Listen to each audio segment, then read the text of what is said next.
The Upshot is presented by Pound Disc Golf, makers of the best bags in the sport.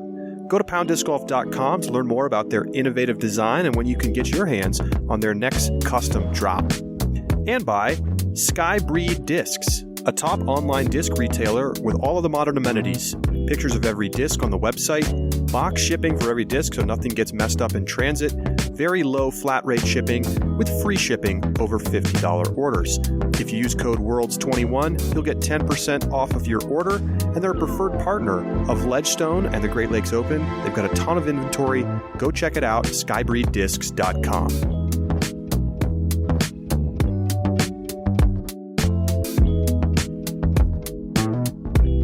Welcome to the Upshot.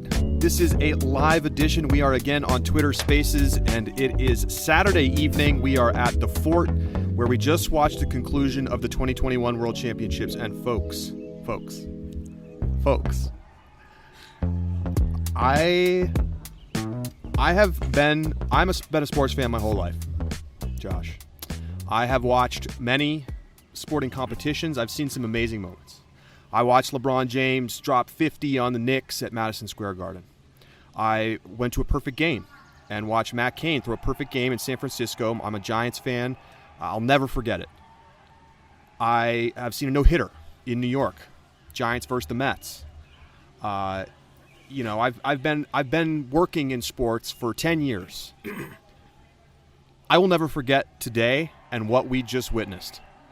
That was one of the craziest finishes to a sporting event that I've ever seen. And by now, surely you've seen it. James Conrad, from 247 feet away, after hitting a tree on his tee shot, he's down a stroke to Paul McBeth. It's over, right? It's over. He's got no hope. Paul McBeth's going to lay up, he's going to tap in, and it's going to be McBeth 6X. And from 247 feet away on the fairway with his third shot, with at least 2,000 people watching in person and the largest disc golf audience ever watching on YouTube, 35,000 people or something, he buries it from the fairway. And I screamed. I mean, I screamed. I normally am like, okay, cool shot. Okay. I'm like kind of neutral, but I was standing next to Eagle McMahon, Kyle Klein, Cale LaVisca, a bunch of pros were back behind the green. We were directly behind the fairway, and people lost their minds. People absolutely lost their minds. And Josh, have you ever seen anything like that on a disc golf course? Absolutely not. I haven't seen anything like that on a disc golf course, on a basketball. I mean, it doesn't matter. I have never seen anything like that. And what's crazy, I wasn't far away from you. I was probably 25 feet. I had been taking pictures all weekend. I had my camera up. I snapping pictures as James is releasing. I've got pictures with the disc out of his hand. And I put my camera down and look at it. And I really look at it. And I'm like, no way is he about to do this. And then I'm standing, edges circled, right next to you, cashes it. It was absurd. It was. I don't have enough adjectives to describe what James Conrad just did. I mean, truly incredible. Like, if you threw that shot 100 times, if James no, not me, not you, not whoever is listening to this right now, if James Conrad threw that shot 100 times, just with no pressure, just, throwing from 247 on that green with the OB all around, and, it was just a low-stakes situation. How many does he make? 3? 1? Maybe. And with no pressure. Okay. Where does this shot fall in the disc golf pantheon? I mean, this may go to number 1. Anthony Barella on our Instagram said that's the greatest disc golf shot of all time. It has to be. It has to be. The control of that putter, not to overturn it, not to let it fade out, the pressure that existed in that moment. I mean, I know that the Philo's Albatross is probably the one that we would have to compare it to. And that shot, as insane and aesthetically pleasing as that is nothing compared to the moment, the pressure that James stepped up to, and the fans that swarmed the green when it happened. It was like a college basketball team when the underdog wins the game at home and their fans flood out of the stands onto the court and everybody's going crazy. That is what it was out here. Yeah. I mean, honestly, like, okay, the Philobatros, technically brilliant shot. Yes. Incredible shot. Yes. No one will ever forget that shot. Yes. But the moment that this was, not just a tournament, not just any tournament, the first World Championships in 2 years, and he steps up with immense pressure. And I mean, like, basically everybody's like, I mean, all he can do is try to throw it in. The pros were talking next to me. They were like, well, you know, should he try to run it? Or, but like he doesn't have anybody close enough to him to fall into third place, so he might as well go ahead and run it. So he's going to run it. And he doesn't just run it, he pures it. It was the sickest shot of all time. It wasn't fluky. This is the greatest putter thrower ever in disc golf, okay? Greatest shot we've ever seen, greatest putter thrower in the history. MVP Disc Sports just made $1 million today. I mean, maybe more. This is going to go so ultra viral. This is going to be all over SportsCenter. It's already going viral on Twitter. I'm seriously, I'm a little lost for words because, and the fact that this is overshadowing the crazy, crazy ending in FPO, like, wow. Yeah, I mean, we're sitting probably a good quarter of a mile at least away from the awards ceremony right now, and I imagine you're probably picking up feedback on the mic from how loud they just cheered to James Conrad's name. It was exceptional. It truly was.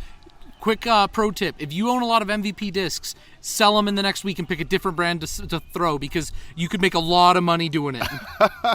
Oh my gosh.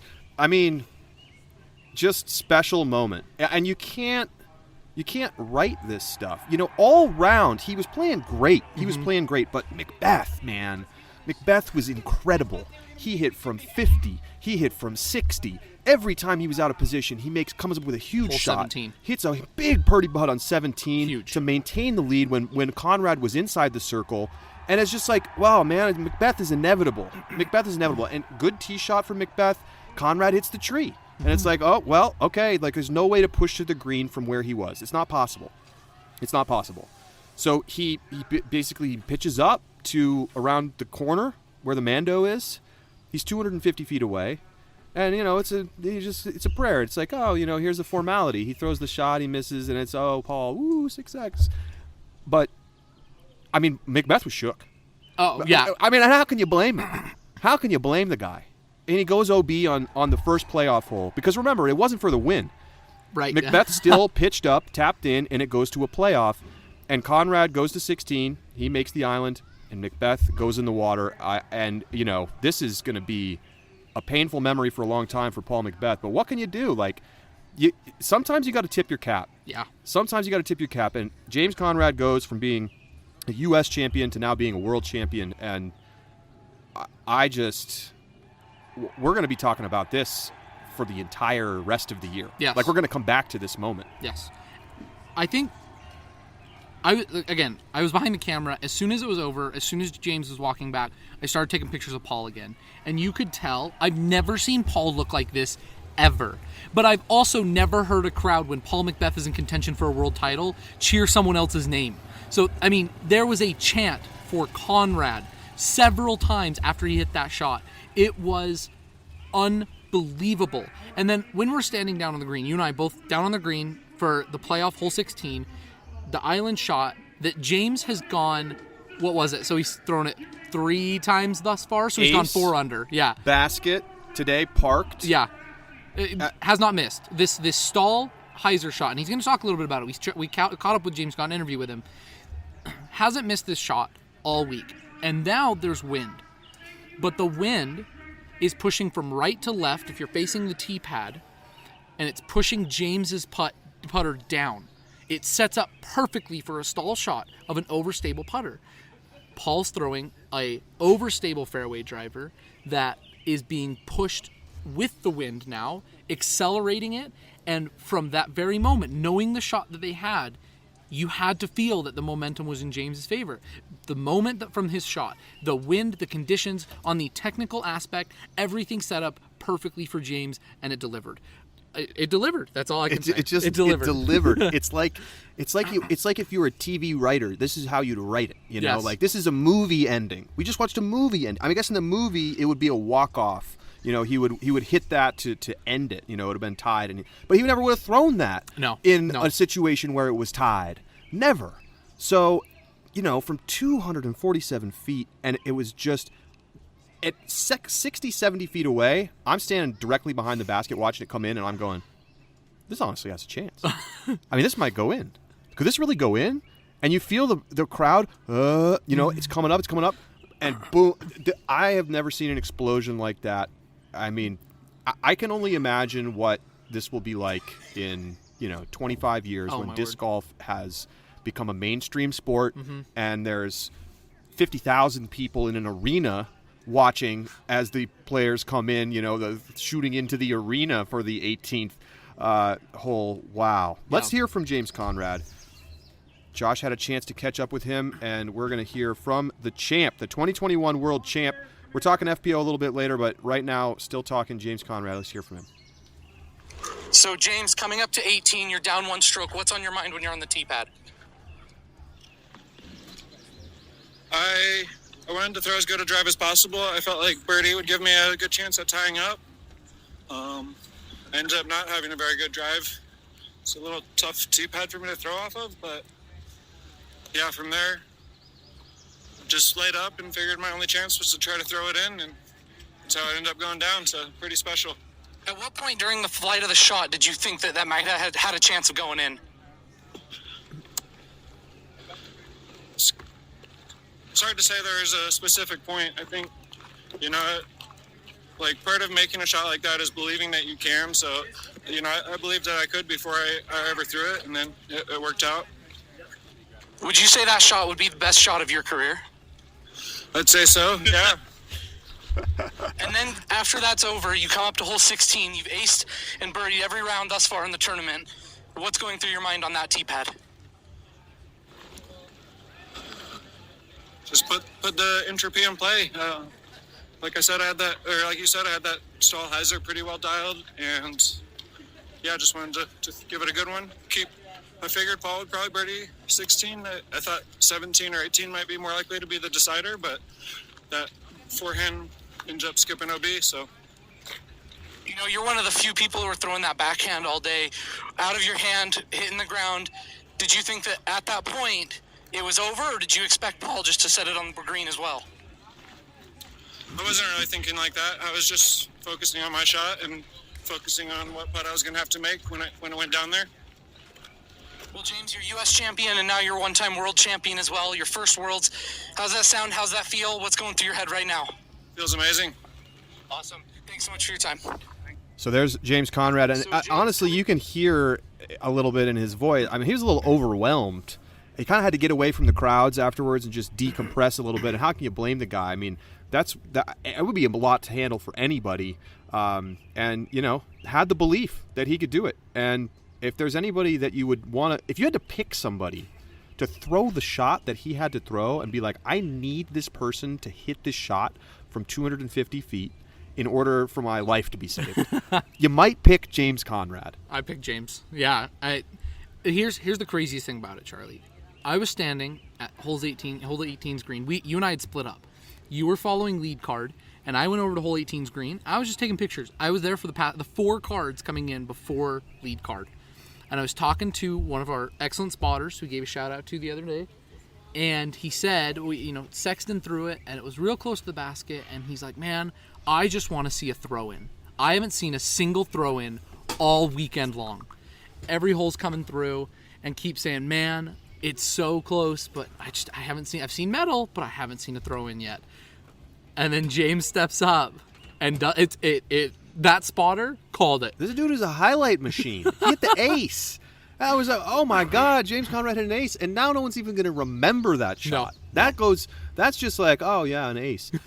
I mean, this was something else. It was really something else. Hey, we want to take some calls. If you're listening here on Twitter Spaces and you have something to say or you have a question, you can request to get into the chat here, and I'll try not to get trolled like I did yesterday by the people from the UK who ask about like soccer and Rory McIlroy and stuff. But I know I see a lot of disc golf folks in here, and if you have a question or you want to chime in about where you were, what you were doing. I had people texting me like, I screamed and woke up my kids. I was losing my mind in my house. Like my jaw hit the floor. My mouth was hanging open for 30 seconds. If you want to chime in, we would be glad to bring you into the program. Okay. what does this mean for this World Championships? You know, we've had all the drama this week, and we're not going to rehash all that, but like, this to me just washes that all away, because this final day was so great. It was so great. The golf was so good. And every hole, every shot felt like it mattered a ton. No easy buckets out here at the Fort. Incredibly tight scores at the top. And the best players battling for a world championship. What more do you really want? And, you know, you got live coverage. It's free. They set records in audience today in both FPO and MPO. I mean, I saw somebody said it on social media. Is this the best Worlds ever? And how can you believe that that's what the question is after what's been going on this week? But you have to ask the question. I think you're right. I think that for the fans especially, nothing else is going to matter. Like, those who watched it live are going to remember when they watched it. Those who are here are never going to forget this. Like, I don't care if they have a crushed up beer can from the weekend and that's all they brought for memorabilia, they're going to keep that as a souvenir because that's how big of a deal this was. That being said, I would be surprised if the players are so quick to forget as well. I don't think we need to get into it right now, though, because for us, what a treat. Oh my gosh, you know, no one who's a fan at home cares about this or the that or the, you know, whatever. We got a request from Aaron. Aaron, bringing you in here. Let me see how we do this. Add as speaker. All right, hang on one second, Aaron. Can you hear us, Aaron? Yes, I can. Well, what's on your mind? Just a couple observations. First, up to this point, the Paige Shue Greg Barsby World I thought was the greatest event I'd ever seen. This one displaces that. This one just amazing. In terms of sports moments, this kind of reminded me of, when I think about it, the Miracle on Ice, in that does anybody remember that if they don't also win the gold medal? Same thing with James Conrad. I mean, the shot was amazing, but then he goes on to actually win the whole thing in the playoff. And then finally, something both either Nate Doss or Philo said on the live coverage, both 5-time champions lost it on 18. But I think Paige choked it away. Macbeth, I don't think he choked it away, but he got beat. You know, he got beat, exactly. But Paige clearly, in my opinion, choked it away. Not that Catrina's shot. I mean, she had an amazing shot, but Paige clearly choked it away. So that's all I want to say. All right. Well, thank you very much, Aaron, for calling in. We're taking more calls. We want to hear from you if you have thoughts on anything that went down today. Go ahead, Josh. Yeah, I know another sports moment in recent history I think this compares to, because I like the Miracle on Ice. That one came to my head. But in terms of a single moment, I think of Kawhi Leonard's shot in the Game 7. My God. When he crouches down because it takes so long. That was a crazy one. That's what this is the level. Like, this is Bubble what that playoffs? reminds me of. Oh, man. Crazy. Oh man. I mean, we're going to get to Paige Pierce and Catrina Allen in the FPO battle, which was unbelievable. I mean, I was like, there's no way the MPO is going to top this. And then James Conrad said, hold my beer. Let's take another call here. Adam, calling in. Adam Williams, we're getting you in here. Adam, you're on the Upshot. Hello, Adam. Hello. What's on your mind? Well, I'm at work, and I wasn't really allowed to watch it on the feed, but so I was, of course, watching UDisc. Me personally, I was rooting for Kevin, but I saw on 16 he got that triple bogey, and I was like, that hurts. And I like Paul. He's a great guy. I love watching his YouTube videos and all that. But he's a 5-time world champion. You kind of mentioned it earlier. He wins that. It's a 6th time. You go on and keep living your life. I was watching the UDisc, and I saw James Conrad. is on the fairway after his second shot, and just how the math added up. You'd think him being on the fairway after his second shot when he needed that birdie, you just kind of like, oh, well, Paul McBeth won, and I'm not watching it live. I'm watching it on UDisc. All of us watching live thought the same thing too. And then I just saw, I couldn't see the distances from where he threw it in from, but I saw he got a birdie. I went and You probably thought it must have been a mistake. I could not believe it. Like, I love James Conrad. That guy's an amazing guy.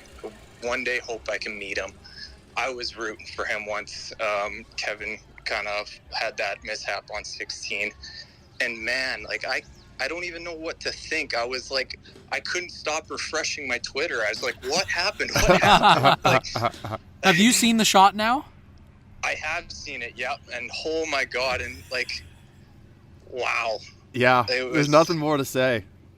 It's speechless. And like, the guy earlier was mentioning like, he still had to go and win it too. Like, could you imagine standing on the tee pad of 16 after throwing in from 250 feet, like controlling your excitement and throwing onto an island? Like, that is impressive. I don't know how he did it. I think that James Conrad's ability to regulate his emotional state is one of the reasons that he's now a multi-time major champion. I mean, he was not rattled. You heard the interview with him. He was hardly even excited. I mean, obviously he's thrilled to win, but like, it's, some people that would be just like over the moon in that situation, and he's just like analytical about the way that he approached it. Amazing stuff.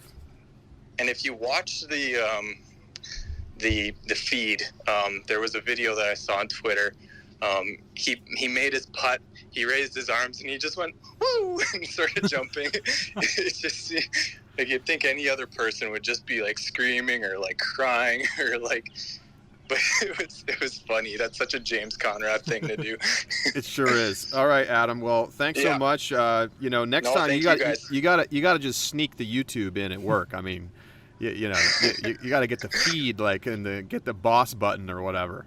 Oh man, I wish I could have watched that live. But yeah, thank you guys. All right, thanks, Adam. Thanks for joining us here on the show. Still taking requests. We got folks calling in. Hey, let's get Chris Wickland in here, Ulti-World Disc Golf writer and analyst. Chris, we're going to get you in here 1 second. I know it's late. It's getting late on the East Coast. It's almost 11 o'clock. And Chris, we're getting you in here. It's going to take a second. Wow, I'm still just in shock a little bit. Oh, same. I feel like people are a little shell-shocked walking out of here. We're seeing fans kind of just like glazed over look in their eyes. Chris, can you hear us? Chris? It looks like you should be here with us. Chris, going once.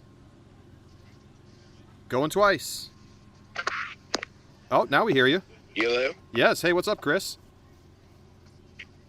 Hello. Hello. Well, Twitter Spaces. Call back, Chris. Call back, Chris. We'll get him in here in a second. Let's get Steven in here. Steven.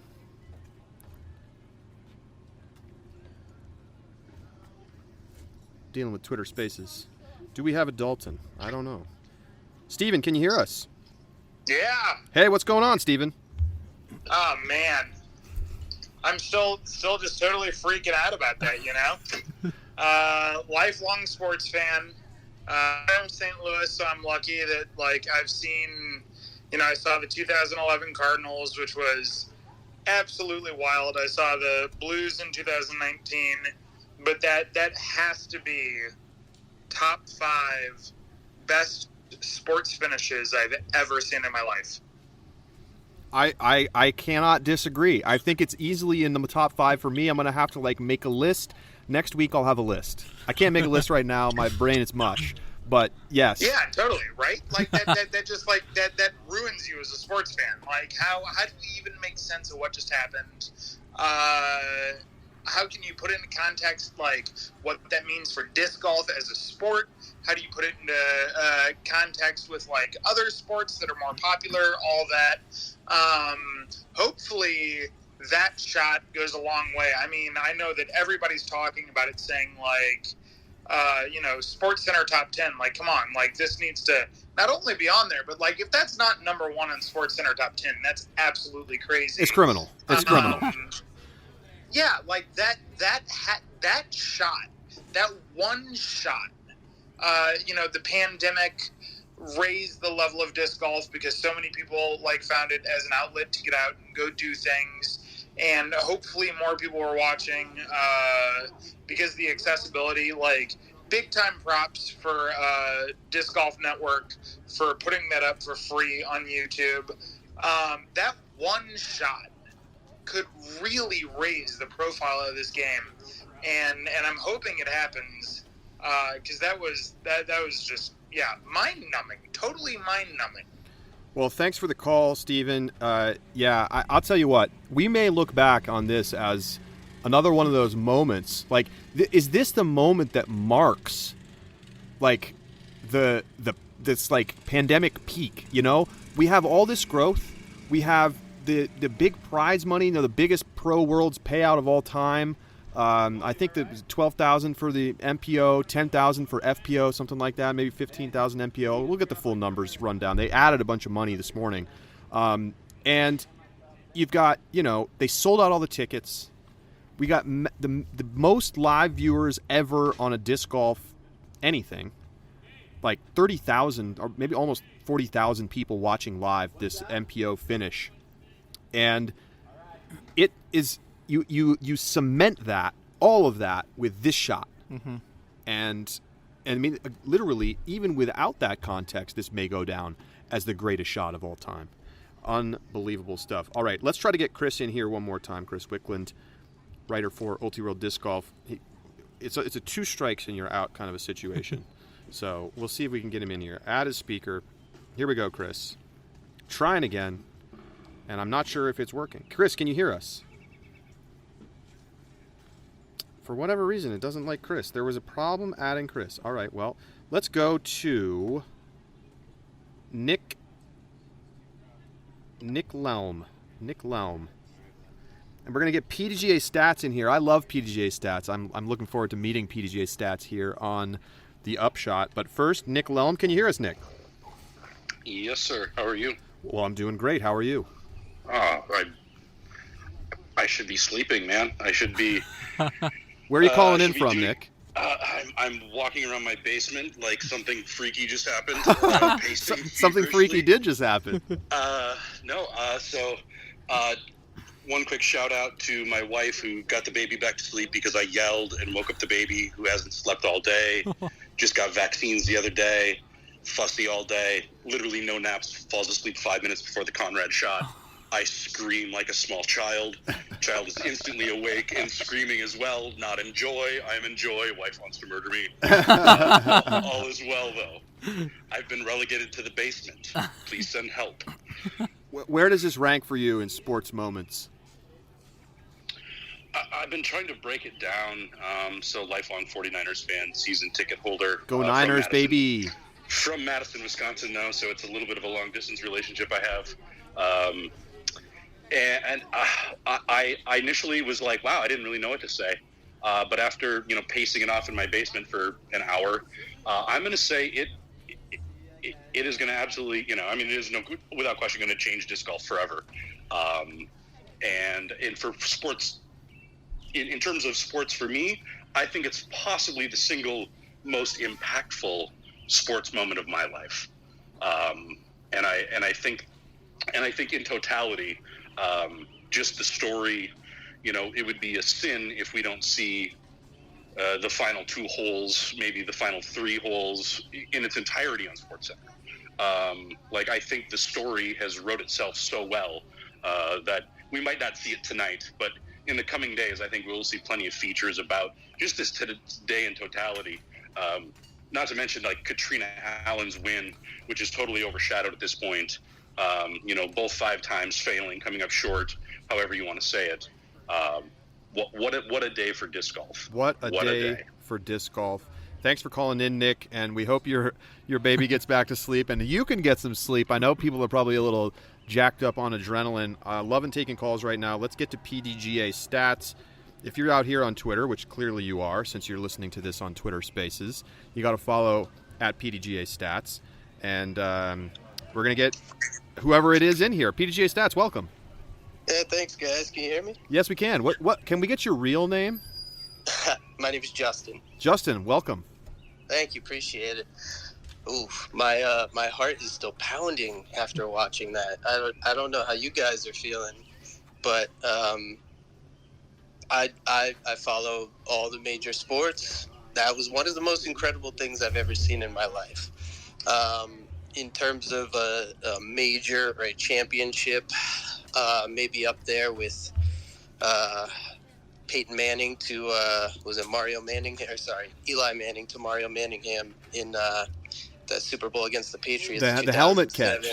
Yep, and then the God. Touchdown to Plaxico Burress. Oh, man. Just trying to think of things that are, a championship winner. Just incredible. I tweeted it out earlier. I watched James Conrad on OTB Skins last week, and just the way that he hits lines in the woods and the way he was hitting the lines at the fort there. I think he was maybe 22 under after that third round at Mulligan's, and I just thought he was perfectly happy being in that position with 2 rounds still to go at the fort.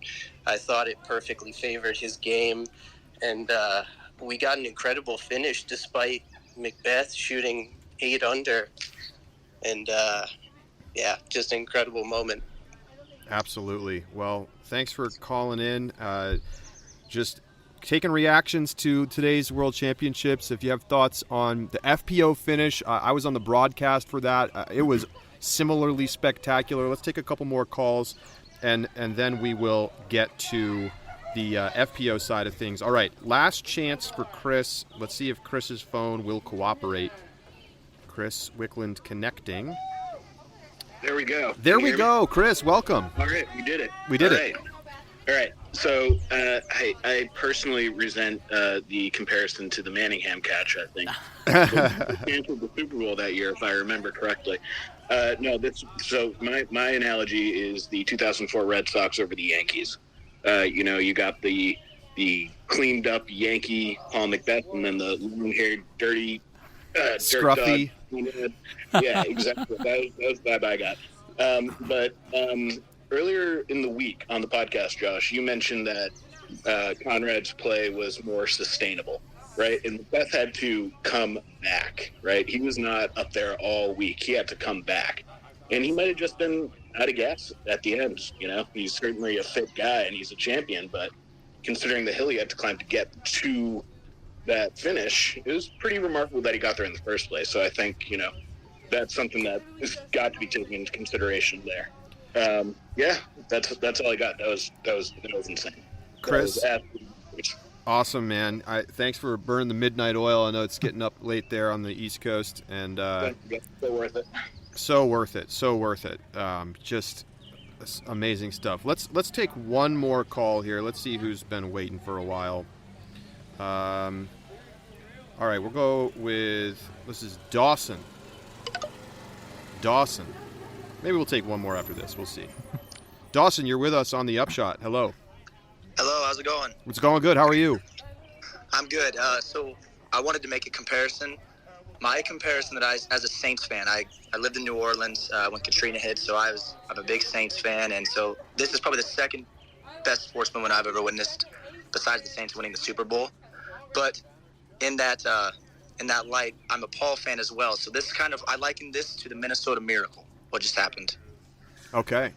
With the Stephon Diggs catch at the last minute. Yeah, was that like 2 years ago, something like that? Yeah, 2 or 3 years ago. 3 years ago now, yeah. Yeah, but Hail Mary moment. Yep, exactly. And I also had a question. Hit us. We talk about what we think this means for the sport, but what do you guys think this means for MVP as a company with that signing this offseason and everything? I think this is huge for them. Wouldn't you think? Oh, absolutely. I think James is already a high-profile player, but it's noteworthy that at the end of last season, he was beginning to fall off a little bit. James used to be, the year he won USDGC, James was a staple top 5. It was kind of like the way Chris Dickerson was. He wasn't winning everything, but James was always in your top 5. You never left him out. End of last season, you felt like something was off. Picking James felt like a dark horse pick to an extent. And even in this year, even though James has been stepping it up, it still felt a little bit like that. I mean, we didn't have James in our top 5s. Neither of us did. No. Gross oversight, apparently, but, hindsight's 2020. So the big thing about it is that James was a big face, and it was a big face for MVP, but to bring the title along with it and the hype means that MVP is about to explode. It's actually like literally their marketing people right now must be just going crazy and like unable. If you're listening, if any MVP people are in here, you need to text me or get in here and request in the Twitter Spaces because I want to hear from you. I mean, they already sold a ton of envies and entropies, but this is going to take it to a whole new level. I mean, they're going to print a world champion run, maybe with like some icon, like the disc coming into the basket with all the crowd behind it on the artwork.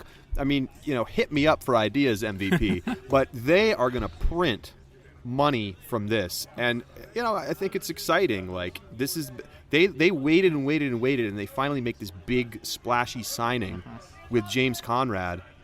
And we talked about it though. He started to dial in his discs, and when he played good at the Utah Open. And I was like, wow, I wonder if the altitude is helping him like find the rhythm of these discs. Just a little bit less stable or more stable up here at altitude. I wonder if that helped him get the rhythm. And I mean, you can't look at what he did this week. He threw the putters on another level. Yeah. On another level. All right, one more. Marquise. You're joining us here on the Upshot as James Conrad gets escorted by in a cart. People are pumped up. Marquise, you're on the Upshot. You're muted. Unmute yourself. Hey guys, can you hear me? Yes, we can. Hey, this is Marcus from Massachusetts. Thanks for taking my call here. I just had one question for you guys. So, disc golf has historically had such a common thread where players lay up for par if their opponent seems to be in an unlikely situation for birdieing and tying them up. But this kind of bit Paul, going for that par and laying up as opposed to throwing the shot for birdie when he was in perfect position to do so. Could this situation, as improbable as it is, change players' thinking moving forward? Well, it's an excellent question, but I think if you're Paul McBeth, you make the same play every single time. You never expect somebody to throw it in from 250 feet. And it's like a less than 1% situation, especially given the pressure.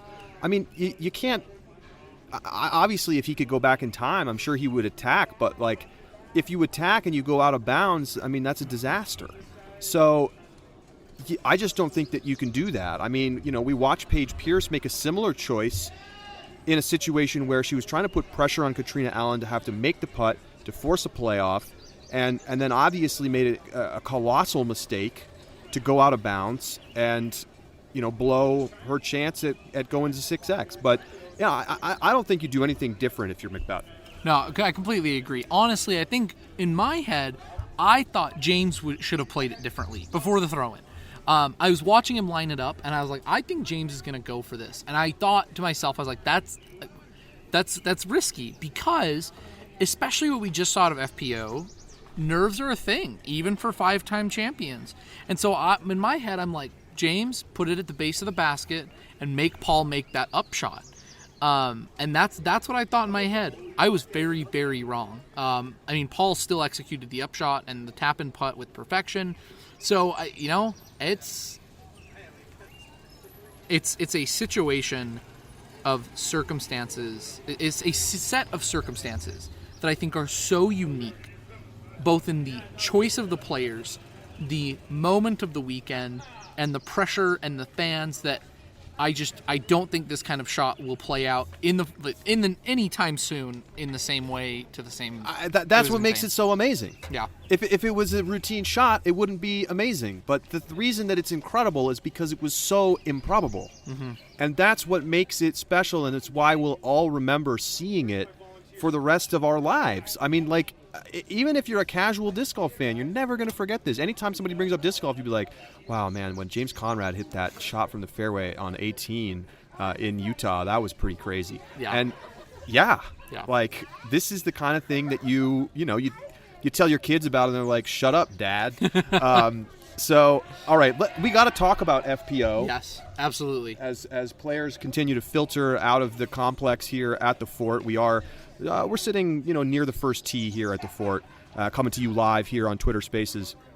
And Catrina Allen wins her second World Championship. And, I mean, it couldn't have been a more back-and-forth battle this week.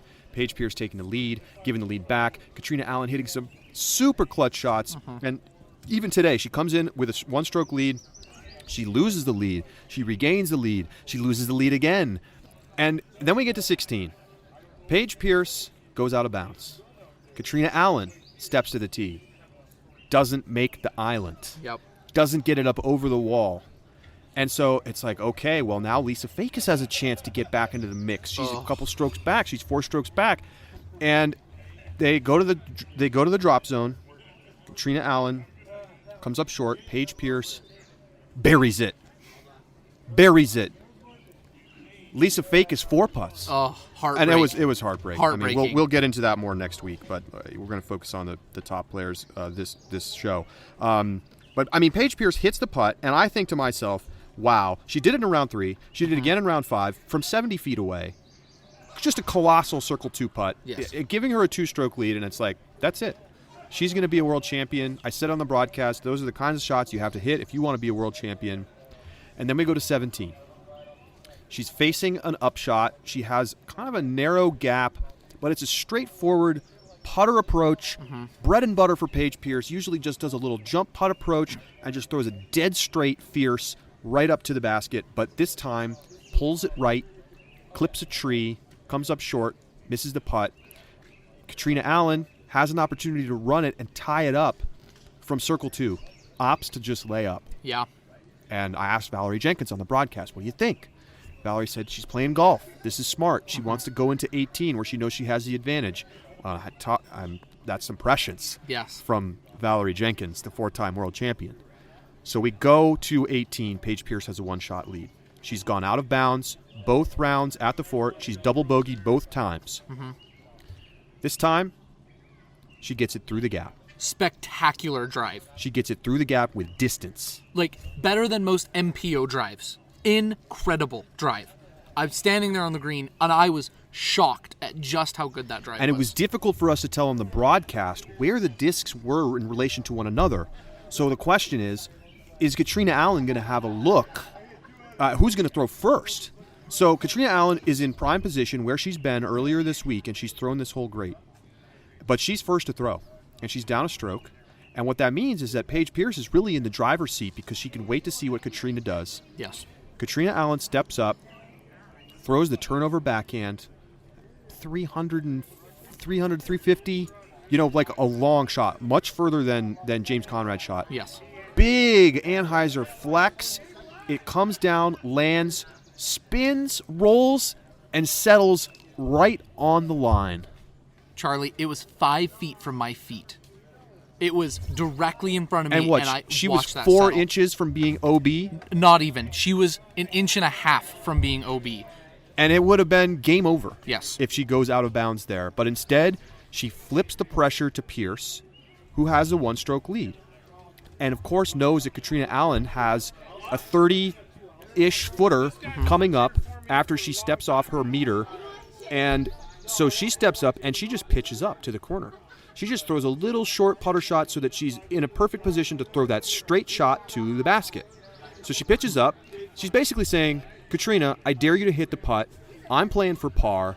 And, if you hit it, good for you. We go to a playoff. Here's the thing. Before we get into the last 2 shots, I think that was the right call. I know there are some people, I've seen a lot on social media that said, why would Paige lay up? Catrina didn't, Paige shouldn't have either. Paige was in a safe position, and the flip of pressure, like you were talking about, to dare Catrina to hit that 30-footer, I think it still leaves Paige in the driver's seat. I don't care that Catrina has a 30-footer for birdie. Paige still controls all the chips, especially when you think about where the playoff goes. The playoff goes to 16, where even if Paige throws OB, she doesn't miss the putt. Catrina's also gone OB a lot, but she doesn't hit that putt. I mean, Paige is just better at hole 16. And so Paige has no problem with the tie, even if Catrina steps up and nails that putt. Then we get what was the second most dramatic moment of the weekend. I can't believe I just had to say that. Okay, so I just want to go back really quick. Okay. Because people are, I mean, we've already had some callers come in and say, well, Paige choked it. And Paige did choke it. We'll talk about it. But Catrina Allen had to throw an unbelievable pressure second shot, turnover, fairway driver, to get down to the green, and it's so easy to mess that shot up. You overflip it, it goes out of bounds right. Mm-hmm. You underflip it or it stalls out, it goes out of bounds left. You can throw it too far. You can throw it too short. There's a million ways to screw up. Yep. And she put it inside the circle. Second best shot of the weekend. Incredible shot. Yes. And so, okay, Pierce says, you know what? All right, I'm going to put the pressure on Catrina to hit a 30-footer. And Catrina had been ice cold from distance. Yes. I mean, her Circle 2 stats, she hit one on hole 1 from about 40, maybe 45 feet, and then went like 0 for her next 11. Mm-hmm. So she was putting like right from the edge of the circle, but it's not a strong suit for Catrina. We know this. Paige Pierce steps up after throwing a little chip up to just throw that 150-foot straight approach into the wide green. You have the full circle that's inbounds, and she shorts it. She fluffs it. Yeah. Shorts it by short left 35 never feet. Even really was close. No.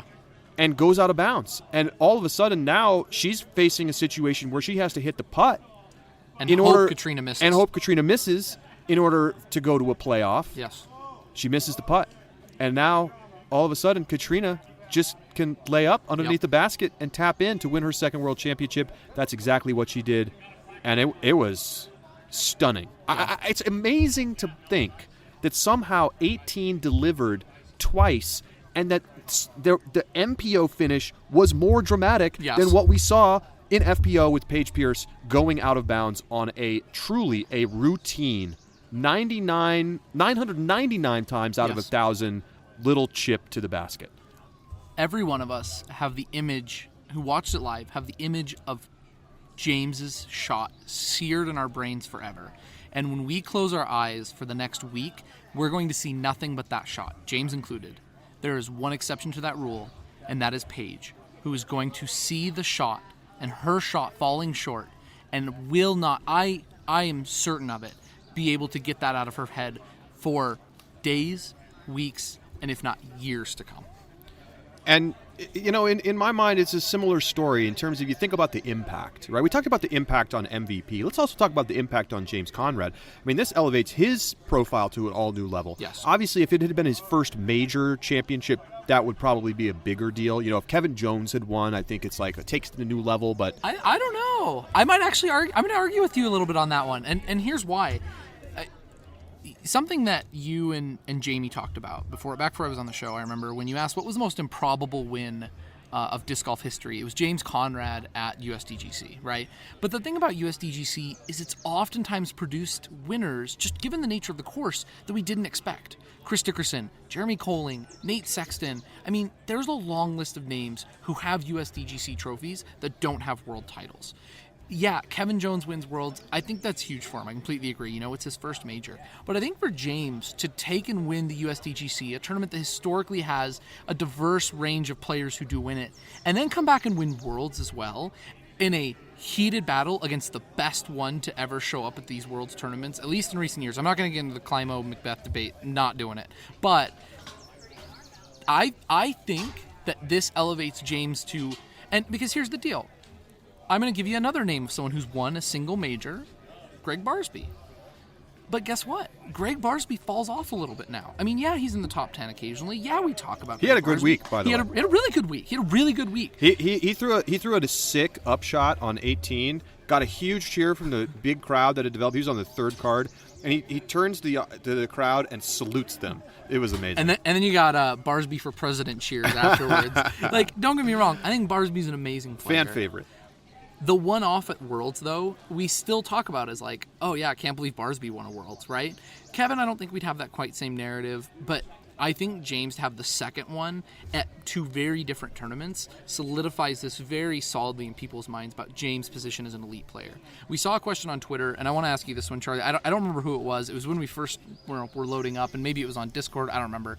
Someone asked us, does this mean that we now cement James up there with, like, the Paul and Ricky, and that he's leapfrogged Eagle or Calvin in terms of prestige? Well, on a week-to-week basis, I still think he probably comes in as the underdog, but he's starting to show a penchant for showing up when the lights are the brightest and making the clutch shots and staring it down and winning at USDGC when people are trying to chase him down. Mm-hmm. Beating Macbeth, coming from behind with a 250-foot field ace, with 50,000 people watching, both here and online. I mean, I think that we know what James Conrad is. Yeah, we know he's an elite player. He can shape the shots out here in the woods so effectively. Do I think that he has the kind of like future potential of an Eagle or a Calvin? No, I don't. Mm-hmm. But I think if you talk about where things are or where they stand today, I mean, it's all about the chips, right? Yeah. And he just cashed them all in. He just cashed them in. And, to not that many people have a world title. No. Not that many people have a world title. So you got to give the respect where it's due. Let's get back to FPO. Yeah. And this was a long digression to get back to the point that I wanted to make, which is Paige Pierce winning 6, and I think she will. Yeah. She's going to get her 6th. Agreed. I don't know when. It'll be next year. It'll be 2 years. She got her 7th. Yeah. Let's not kid ourselves, right? She's still the best player on earth. But this means more to Catrina. Mm-hmm. And I think this establishes Catrina Allen as, not just an also-ran during the Paige years. Because we're in the Paige years. Yeah. Right? Since 2011, she's got 5 championships. This is the era of Paige Pierce. But everybody else who's won a Worlds in this time has won 1. Yes. Sarah Hokum, Paige Shue. Mm-hmm. And now Allen gets her 2nd, becomes one of 9 players to win a 2nd, and establishes that she is, more than just Paige's closest competition. She's a champion in her own right.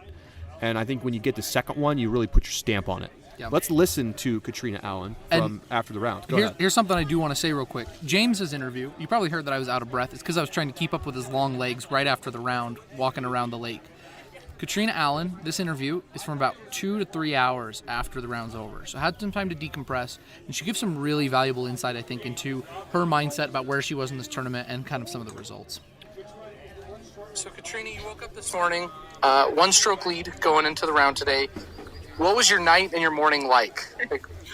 So I actually was telling myself, instead of thinking about what could or couldn't happen, I just watched my Netflix, had my ribeye. We actually had ribeyes and crab legs. Oh. And I just kind of tried to convince myself it was just an ordinary night.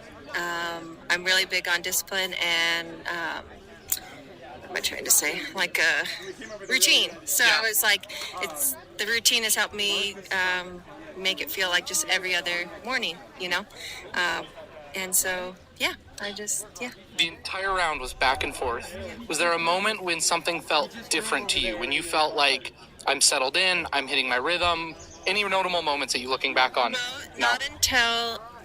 Not until probably her 3rd shot on 17. I knew that I was gaining a stroke, at least one, and I told myself all week to just get within a couple on 18 because I knew how well I had been playing it and how bad she had been playing it. And I knew that if I got in a spot where I could throw that F7 for the 5th time that I would be good, and when I got the green flag, I think that is the most emotion I have felt in all 11 years of playing disc golf. Wow. It was a terrific shot. I was standing over on the edge of the green. It landed 2 feet from my feet, and I saw it right there on the line. I can't imagine the feelings that must have gone through you at that moment. What was it like stepping up to take that shot? I mean, that shot was aggressive. I mean, at that point, there wasn't really pressure yet. I mean, I was in position to put pressure, and so I just told myself, I was probably the calmest and I had felt, I guess, because like I said, my thought all week was just get to 18. I know I will win it if I get to 18 because of how well I've been playing it. We've been talking all week. Hole 18 it's an incredible hole 18. What did it mean to you lifting up that trophy? God, I feel like I've been asked that, and I feel like I just don't have the words. Like I said, it's been 2 years of, 2 years ago I was in a dark place. A bunch of really unfortunate crap happened, and I lost my confidence. I thought at the beginning of 2019, I felt like I was playing the best golf I'd ever played, and there was some unfortunate drama that had gone on, and I guess, so that's what it means, that things can get tough, but I'm a survivor and overcomer. I'm disciplined, and I don't give up, and I'm not going anywhere. So I think the games will probably stop now. Well, Catrina Allen, you're back on top. Congratulations again. Well, there you go. Catrina Allen, after her win over Paige Pierce, and I mean, she had a strategy. She stuck to it all week. She really did sit there and persevere. I mean, it was a perseverance, and I think, Paige Pierce probably thinks that she could have played a lot better and won this tournament by 10 strokes, and that may well be true. But you know what? The pressure's different at Worlds. It's not Utah Open, and Paige Pierce clearly put an enormous amount of pressure on herself to win, and simply did not show up and make the big shots when she needed to. Ended up being this week, I got to do the math in my head, 8 strokes over par on hole 18. And, you can't do that if you want to win a championship. And we saw it all culminate in, maybe one of the worst shots of the tournament when she went out of bounds today. Yeah. I think what's noteworthy in that interview, we talked about it. We said Paige was in the driver's seat. She was up by a stroke. She got to throw second after Catrina. We thought, everything was in Paige's favor, and Catrina in her interview said, I felt no pressure on that second shot because I knew I was in the position I wanted to be in and I was in charge. Emerson Keith at Mulligan's, round 3, when he hit the big putt on 17, said that world champions wouldn't lay that up. Catrina Allen didn't even have to tell herself that. She was a world champion. She had the mindset that was necessary, and she didn't need to convince herself that was the case, and that's why she won. And you can go back and say, oh, should have done something different on 17. Oh, should have done something different here. She put herself in the position that she wanted to be in, and then she threw the shot that she had to throw. Yeah. Ultra clutch. If she goes out of bounds, Paige can just go, chip, chip, chip, chip, putt and win. Yes. So pretty amazing stuff. And all right, we might take one more call, only if we had a lot of dudes call in. I see a couple of women listening. If you're a woman and you want to call in and talk about whatever, whether you want to talk about Conrad shot, whether you want to talk about FPO, we might take one more call before we sign it off. I actually have to get to the airport. It's almost 9:30 p.m. here in Ogden. I got to drive to the Salt Lake City airport. I'm flying a red-eye back. So, look, we got a lot more to come about Worlds next week. And, we're probably going to be talking about this tournament for 2 or 3 weeks at this point. I actually asked people to send in questions for mailbag on Twitter, but we're not even going to have time to get to those. I mean, it's really just all come down to this. But before we sign off and we let if anybody wants to jump in and request to join in and ask a question or give some thoughts, we'll take those calls. For Catrina Allen, does this change things going forward? Or is this more an affirmation of the work that she's put in the past?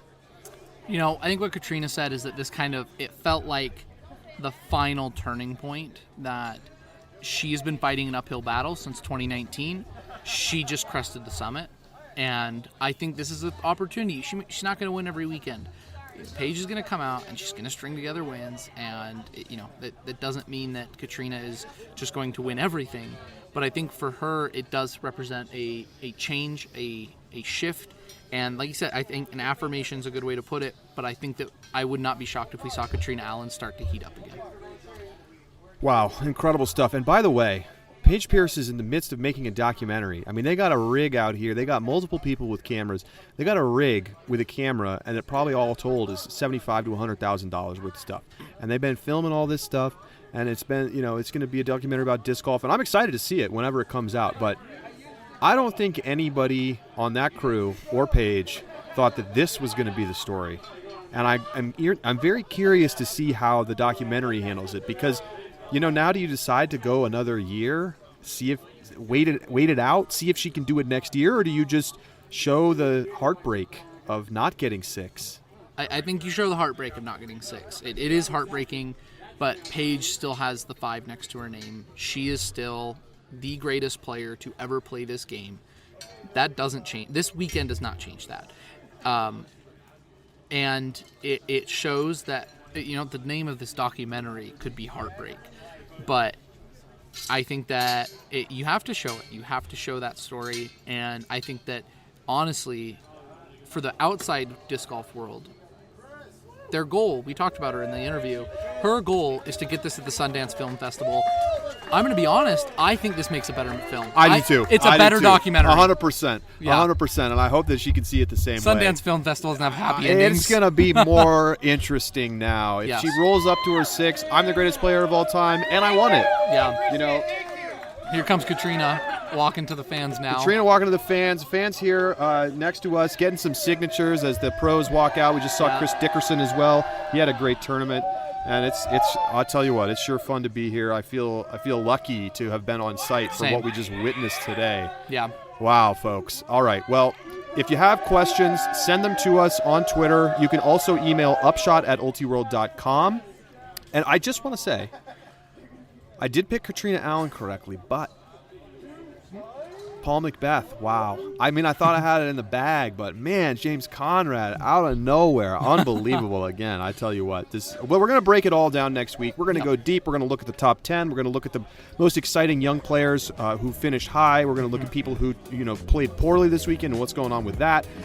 There's so many other stories to break down than just what we saw on hole 18, but wow. Yep. Watch the coverage, because we're going to be talking about all of it. Yes, we absolutely are. So thank you very much for tuning in, everybody. This has been a live edition of The Upshot. For Josh Mansfield, I'm Charlie Eisenhood saying so long from the World Championships here in Utah.